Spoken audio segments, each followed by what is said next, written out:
by Governor Newsom is having a big impact on sex workers who use the street for business and residents who say those streets are no longer safe. I'm scared. I'm scared to death here. Dalbergia and Vesta in Barrio Logan. It's known for its proximity to the naval base and its endless supply of sex workers. This resident of the area wanted to keep their identity secret out of fear for their safety, telling me they've been threatened numerous times. It's just horrendous, the things. I've had girls run into my yard after being attacked by guys. They even go after guys. There was an old man walking his dog one night, and 4 of them, they were high and intoxicated, and they went after him, claiming that he ripped them off when it was the other way around. They were trying to rip him off. And he was scared crapless, you know. That's because Governor Newsom signed SB 357, something called the Safer Streets for All Act.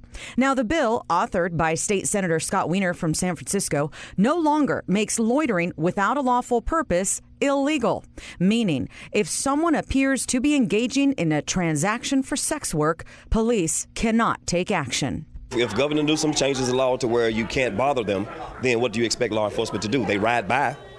They see the girls walking with barely nothing on, and yet and still they can't stop them. They can't stop them and put them in the car and say, hey, you're arrested for walking around with a little or nothing on. The police department can only do so much. Their hands are tied. They have the letter of the law that they have to follow.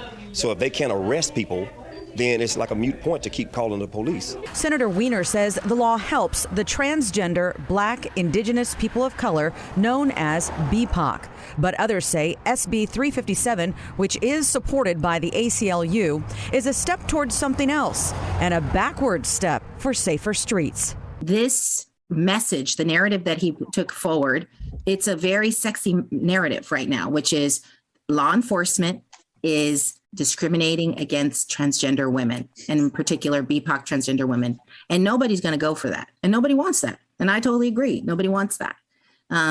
But see, what he has going for him is he's riding that wave and riding that wave all the way to full decriminalization. And if you read any of the briefs that the ACLU has written, the ACLU is a proponent of full decriminalization. And they believe that you improve public safety and public health when you fully decriminalize sex work. This is going to really cause a heightened demand for sex, and the people that are going to be preyed upon to fulfill that demand and supply that demand are going to be vulnerable people, which in our country are disproportionately Black and Latino.